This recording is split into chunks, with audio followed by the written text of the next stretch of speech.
Salut à tous et à toutes, c'est Darkidzy et on se retrouve pour une nouvelle vidéo. Je sais, ça faisait très longtemps, mais avec les cours et tout, c'est pas facile. Je vais vous montrer comment choisir un bon PC. Alors j'aborde ce sujet-là parce que beaucoup de personnes me demandent qu'est-ce qu'il faut regarder sur un PC pour choisir un bon PC. Donc là, je vais vous montrer. Donc il faut regarder les caractéristiques du processeur, de la carte graphique, de la mémoire RAM. Il faut regarder s'il y a un disque dur HDD ou SSD, donc le support de stockage. Il faut regarder les caractéristiques de l'alimentation, les différents ports, les systèmes d'exploitation et le système de refroidissement qui lui est très important.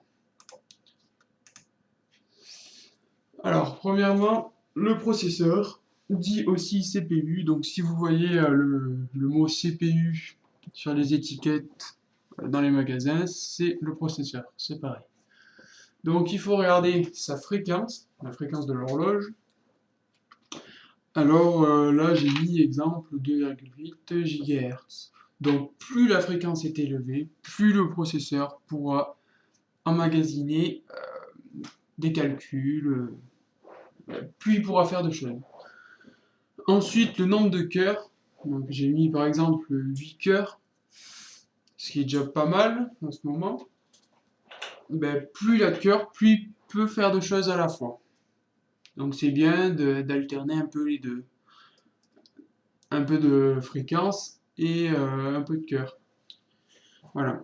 Donc, en ce moment, si vous aimez jouer, minimum, je dirais, environ 3 GHz et 4 cœurs. Après, en bas, c'est du bas de gamme et pour jouer, c'est même pas la peine. Donc voilà. Et la marque, après, il faut regarder si c'est Intel ou AMD, par exemple. Généralement, moyenne gamme, c'est bien. Intel, c'est bien. Et vraiment haut de gamme, où ça va jusqu'à 16 cœurs, c'est AMD. Ensuite, la carte graphique, dit aussi GPU. Donc, il faut regarder la capacité. J'ai mis par exemple 2 Go. Donc, plus il y aura de gigaoctets, plus la carte graphique sera bonne. Donc 2 Go c'est assez bon pour une carte graphique, ça va, c'est raisonnable. Et il faut aussi regarder le modèle. Par exemple, GeForce GTX 560 Ti. Donc ça, c'est une carte graphique de gamer. Donc là, vous avez une autre carte graphique Asus en modèle. Voilà, vous pouvez voir à quoi ça ressemble. Donc tout ce qui est GeForce GTX, ce qui est GTX Ti, c'est carte graphique de gamer. Pour vous donner une idée. Ensuite, nous avons la mémoire vive, dit aussi mémoire RAM.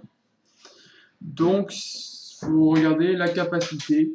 Donc, exemple, 8 gigaoctets. Donc, plus la capacité est élevée, plus la mémoire sera bonne. La mémoire RAM, elle sert à faire plusieurs choses à la fois, ouvrir plusieurs fenêtres à la fois, gérer tout ça, tout ce qui est mémoire vive et pas mémoire morte. Mémoire morte, elle sera conseillée. Elle sera pour le disque dur et le SSD. Donc voilà, si vous avez un serveur, le mieux c'est minimum 8 Go si vous hébergez un serveur. Après, si vous n'avez pas de serveur, 8 Go ça suffit amplement. Ensuite, le support de stockage. Donc là, nous avons deux systèmes de support de stockage, deux systèmes internes, on va dire, parce que sinon il y a encore les clés USB, les CD et tout le bordel. On va voir le HDD, disque dur normal, et le SSD qui est beaucoup plus récent. Donc voilà, la différence entre les deux, c'est que le HDD, eh ben, il y a beaucoup plus de capacité, mais au fur et à mesure des années, ça va s'égaliser entre les deux. Il est moins performant en termes de vitesse de lecture, car c'est un disque, une lentille qui lit un disque qui tourne. Et le SSD, il est beaucoup plus performant, car c'est tout numérique. Mais la durée de vie, elle est plus courte. Donc, en fait, quand on efface, eh ben, ça bousille un peu le disque dur. Faut pas installer, effacer, installer, effacer, parce que sinon ça bousille. Tandis que sur un disque dur basique, HDD, on peut le faire à l'infini, si on veut. Ça ne bousillera pas. Donc ça, faut faire très attention pour le SSD. Tout ce qui est espace de stockage, c'est mieux de le mettre dans le disque dur. Comme ça bousille rien du tout. Et tout ce qui demande de la performance, donc par exemple quelques logiciels de programmation dont on se sert beaucoup, qui demandent beaucoup de performance, on peut les mettre dans le SSD. Mais aussi, on peut aussi mettre le système d'exploitation directement dans le SSD pour démarrer son ordi en 10 secondes. Tout dépend du SSD et la vitesse de lecture qu'il a. Donc, pour le SSD, il faut aussi regarder sa vitesse de lecture. Si elle est bonne, c'est tant de mégaoctets par seconde. Voilà. Alors maintenant, l'alimentation. Donc l'alimentation, je dirais qu'il n'y a qu'une chose à regarder, c'est la puissance. Donc j'ai mis entre parenthèses pour les gamers, car plus on va faire de trucs sur son ordinateur, plus il va falloir de la puissance. Donc j'ai mis exemple 900 watts, qui est quand même pas mal. Donc voilà à quoi ça ressemble, une alimentation. Ensuite, les différents ports, donc ça c'est à vous de voir si vous voulez brancher de l'HDMI, de l'USB ou des cartes SD dessus. Ça après c'est des petits gadgets.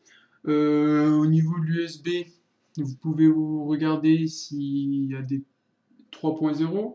Donc quelle est la différence entre 2.0 et 3.0? Vous allez me dire. Eh ben, je vais directement vous répondre. La différence est la vitesse de lecture, la vitesse d'envoi de fichiers, de la vitesse de transfert. Donc une USB 3.0 aura une vitesse de transfert beaucoup plus rapide qu'une USB 2.0. Alors maintenant, comment on reconnaît les 3.0?